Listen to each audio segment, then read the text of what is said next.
nuevos datos acerca de reliquias. Hemos hablado algunas veces del tema.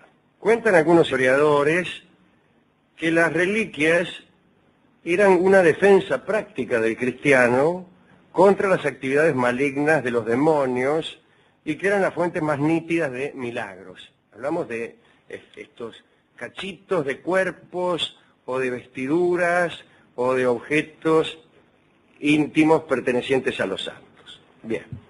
Las reliquias fueron durante 800 años, a partir del siglo IV, depositarias del fervor más importante por parte de los cristianos. Se creía que los santos se comunicaban con el mundo a través del contacto con sus restos terrenales. Es decir, el santo se comunicaba con la gente que tenía contacto con el cuerpo, la mortaja, lo que sea, lo que hubiera quedado del santo, algo habrá quedado. La gente se acercaba a las reliquias y si se seguía una liturgia apropiada, podía activarse el poder de esas reliquias. Desde luego tenían diferentes propósitos prácticos, eran indispensables para decir misa, estaban agregadas en los altares, a los altares sería mejor decir, los reyes las llevaban en combate para protegerse, se aseguraba que tenían influencia directa sobre el éxito militar, de modo que los ejércitos, más que elaborar planes estratégicos, logísticos,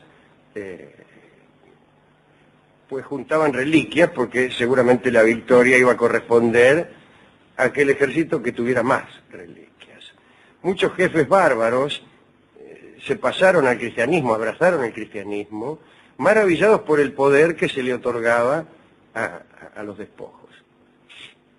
Las peregrinaciones a los lugares en los cuales se guardaban reliquias se convirtieron en el motivo principal de los viajes realizados durante más de 8 siglos.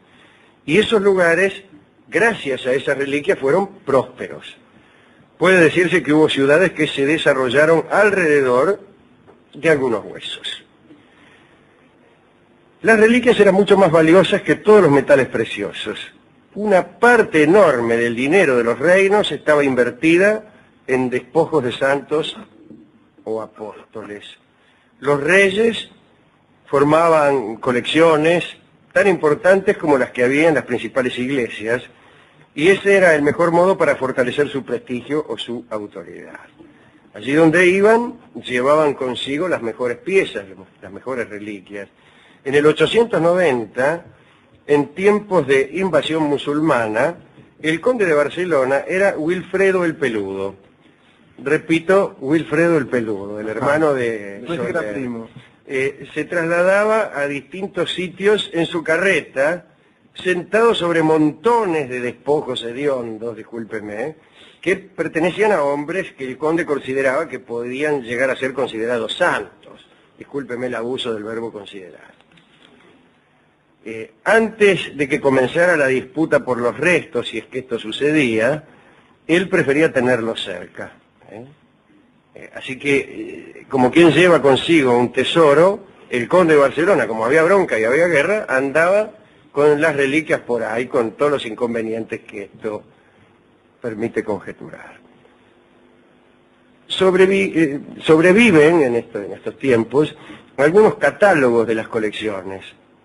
En la bahía de Reading, en Inglaterra, que se fundó en el 1120, había, leo el catálogo, o parte del catálogo de la abadía de Reading. Había una sandalia de Cristo, las mantas que se usaron como pañales, 2 gotas de sangre, también de Cristo, pan de la última cena, el velo y la mortaja de Verónica, pelo y pedazos del catre y el cinturón de la Virgen, las varas de Moisés y Aarón, algunos pedazos de San Juan Bautista y la mano del apóstol Santiago. Aunque dicen que todo eso era verdadero, parece que muchas de esas cosas podían comprarse falsificadas en Constantinopla. Allí se falsificaban las mejores reliquias. Había ferias en las que por ahí en un mismo sector usted podía comprar 10 o más fémures de Cristo. Incluso en Roma se vendían reliquias fraudulentas. El Papa Gregorio I descubrió en una oportunidad que unos monjes habían estado exhumando, desenterrando durante las noches, cadáveres de personas comunes, y cuando fueron arrestados e interrogados, dijeron que se proponían venderlos como reliquias de los santos. Entonces el Papa se indignó y quiso ordenar la ejecución de los monjes. Uno de ellos, resignado, pidió como última cosa, como última gracia, ir hasta el verdugo junto con algunos de los despojos que había robado. Y dice la crónica que en el momento de la ejecución, el monje dijo una plegaria, besó los huesos y levitó, se elevó en el aire. Entonces Gregorio I suspendió las penas, se guardó los huesos anónimos y liberó a los monjes. Esto podría demostrar que aún falsas reliquias producen milagros, si no fuera porque uno ya sospecha también de este relato. Que debe ser tan falso como las reliquias. De todos modos, para contener fraudes y abusos, se discutió, ¿no?, si en el caso de las reliquias importantes no era conveniente que el Papa la firmara con su sello personal, como se hace actualmente con los cuadros, como garantía de autenticidad. Pero el proyecto no prosperó, porque la verdad es que los papas tenían un enorme interés en el tráfico de las reliquias, fueran verdaderas o no. Decían descubrir nuevas reliquias y las enviaban a los poderosos, a cambio por ahí de apoyo diplomático, de apoyo militar. Por ejemplo, el emperador carolingio Ludovico Pío recibió del Papa Eugenio II el cuerpo entero de San Sebastián, que fue llevado en triunfo a Soissons. Y Roma recibió a cambio soldados. Durante el siglo XII se comenzó a escribir acerca del problema de las reliquias. ¿Cuál es el problema? Y bueno, había demasiadas como para creer que todas eran buenas. Guiberto, el abad de Nogent, escribió el libro Reliquias de los Santos. Y allí señalaba que muchos de los cultos de los santos eran falsos. Daba el ejemplo de un joven caballero que se había convertido en objeto de culto por la única razón de haber fallecido un Viernes Santo. Hasta fines del siglo XII, hay que decir que la canonización, que ahora es tan burocrática, tan complicada, estaba en manos de cualquiera. No era solamente el Papa el que podía santificar. Los cultos populares y los religiosos que estaban lejos de Roma elevaban a la categoría de santos a miles de personas. Leyes, señores feudales o personas comunes comerciaban con reliquias de gente desconocida por el Papa, que quedaba fuera del alcance de la autoridad pontificia y que por ahí agarraban fama de santo. La Iglesia quiso regular entonces aquella proliferación de santos y naturalmente de reliquias. Fue entonces cuando el Papa Alejandro III, a fines del siglo XII, prestó atención a estos escritos que hemos mencionado de Guiberto, Reliquias de los Santos, y convirtió en monopolio papal todo el asunto de la canonización. Los santos debían ser los que nombraba el Papa y las reliquias de los santos pasaban a estar exclusivamente bajo su poder. Y así este desenfreno por conseguir los huesos de cualquiera disminuyó y el comercio desesperado de despojos quedó más acotado, por lo pronto únicamente a los que eran santos de verdad. En el siglo XIII los santos señalados por el Papa tenían que ser realmente muy espectaculares en sus milagros, en sus méritos, para inspirar un culto importante. Contemos para terminar algo acerca de una de las reliquias más importantes que son las de San Pedro, ¿no? Según la opinión cristiana, por lo menos desde el siglo II, estaba enterrado en la Iglesia Vaticana, que es la que ahora lleva su nombre. En realidad no es una iglesia, son varias que se han ido construyendo, una sobre la otra y así. Se entendía que su entierro era la prueba definitiva de que Pedro era el primer obispo de Roma. y se estableció la siguiente cronología. En el 34 después de Cristo, Pedro se convirtió en obispo de Antioquía. En el 40 trasladó su sede a Roma y en el 59 consagró sucesores a Lino y Cleto. Se presumía que Pedro había fundado un linaje episcopal que después nunca se había interrumpido. Los escritos de Gregorio el Grande contaban que las reliquias de Pedro eran las más activas, las más milagrosas. Decían que nadie podía acercarse a su sepulcro sin un temor considerable. Varios habían muerto por acercarse demasiado. El lugar en donde estaba era oscuro, estaba en una especie de pozo, primeramente, originalmente. Un lugar poblado de ruidos, de exhalaciones extrañas, dicen, ¿no? Los peregrinos no podían llegar al sepulcro subterráneo, pero desde arriba bajaban pañuelos, collares de oro, con un piolín, ponele, después los recuperaban y esos objetos se transformaban en reliquias poderosas.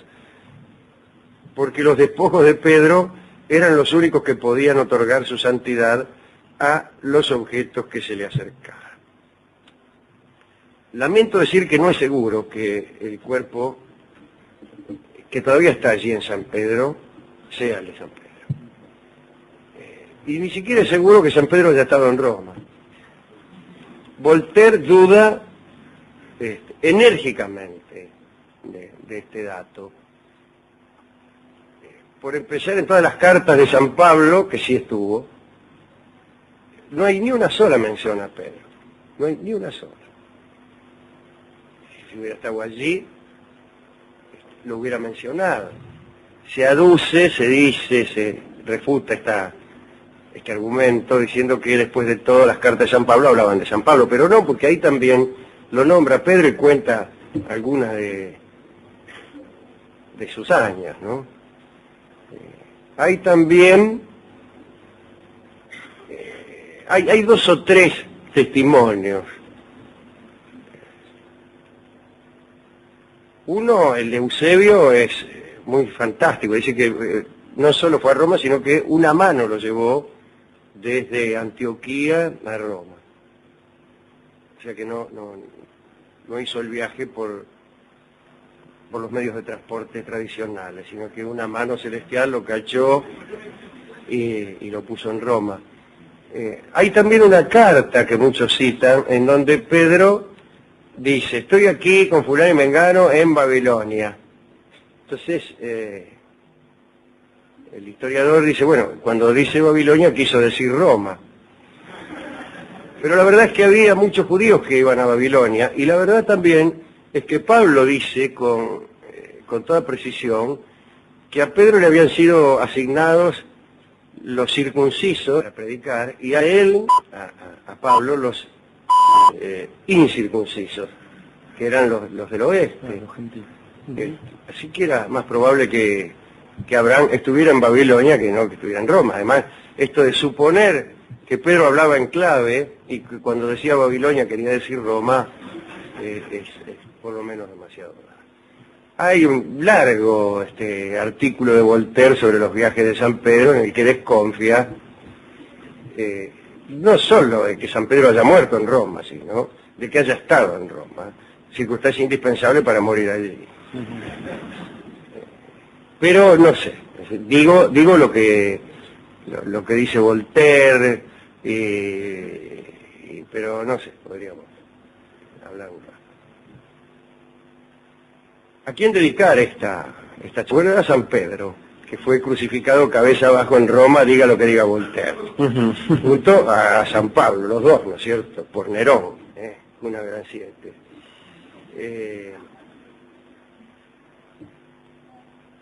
A Luis IX de Francia, que era el mejor comprador de reliquias, porque parece que entraba en todas, y cuando alguno quería vender reliquias iban a Luis IX, que después fue santo, San Luis, y le encajaban cualquier reliquia, ¿no?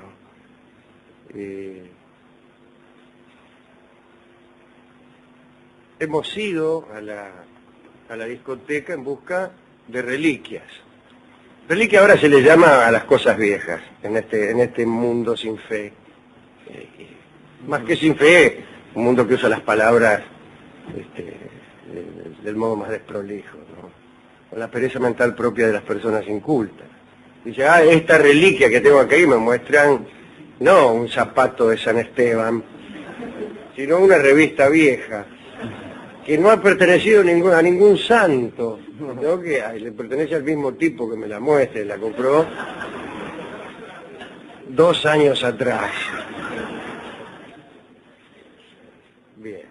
Entonces el de la discoteca me dijo, tengo aquí reliquias, por ejemplo tengo discos de Ignacio Corsini, que son reliquias.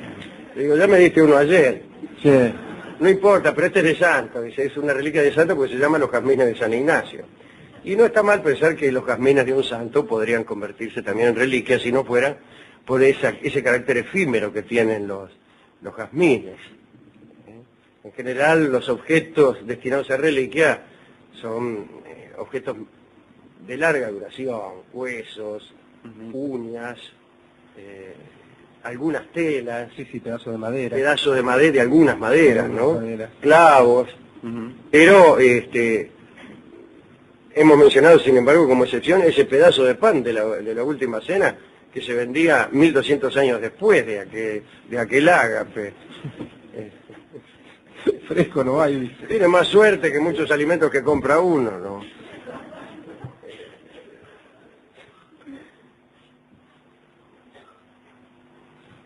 Bien, los jazmines no tienen esa condición. Pero de todos modos los jazmines de San Ignacio es una bella canción, así que vamos a escucharla por Ignacio Corsini en homenaje a todos aquellos que han sido víctimas de estos y otros engaños. Y también en homenaje a todos aquellos que tienen la bendición de la fe, aún a pesar de ser engañados. El que, a pesar de las dificultades, aún cree que está San Pedro allí, pues merece que esté San Pedro allí. Y a lo mejor lo que hace que San Pedro esté en un lugar es la fe que uno tenga en que San Pedro está en ese lugar. Mucho más que la locación lisa y llana y escribanil. Esto no sé si es verdad, pero en el amor sí es verdad. Mucho mejor que ser lindo es conseguir que crean que uno es lindo. Mucho mejor que haber ido a Roma es conseguir que crean que uno viajó a Roma. De modo que mientras nos esforzamos por hacer creer en la existencia de virtudes que no poseemos, escucharemos esta reliquia. La gente se acercaba a las reliquias y si se seguía una liturgia apropiada, podía activarse el poder de esas reliquias. Desde luego tenían diferentes propósitos prácticos, eran indispensables para decir misa, estaban agregadas en los altares, a los altares sería mejor decir, los reyes las llevaban en combate para protegerse, se aseguraba que tenían reliquias, fueron durante 800 años, a partir del siglo IV, depositarias del fervor más importante por parte de los cristianos. Se creía que los santos se comunicaban con el mundo a través del contacto con sus restos terrenales. Es decir, el santo se comunicaba con la gente que tenía contacto con el cuerpo, la mortaja, lo que sea, lo que hubiera quedado del santo, algo habrá quedado. Nuevos datos acerca de reliquias, hemos hablado algunas veces del tema. Cuentan algunos historiadores que las reliquias eran una defensa práctica del cristiano contra las actividades malignas de los demonios y que eran las fuentes más nítidas de milagros. Hablamos de estos cachitos de cuerpos o de vestiduras o de objetos íntimos pertenecientes a los santos. Bien, la influencia directa sobre el éxito militar, de modo que los ejércitos, más que elaborar planes estratégicos, logísticos, pues juntaban reliquias porque seguramente la victoria iba a corresponder a aquel ejército que tuviera más reliquias. muchos jefes bárbaros se pasaron al cristianismo, abrazaron el cristianismo, maravillados por el poder que se le otorgaba a los despojos. Las peregrinaciones a los lugares en los cuales se guardaban reliquias se convirtieron en el motivo principal de los viajes realizados durante más de 8 siglos. Y esos lugares, gracias a esas reliquias, fueron prósperos. Puede decirse que hubo ciudades que se desarrollaron alrededor de algunos huesos.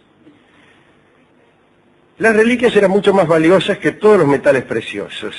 Una parte enorme del dinero de los reinos estaba invertida en despojos de santos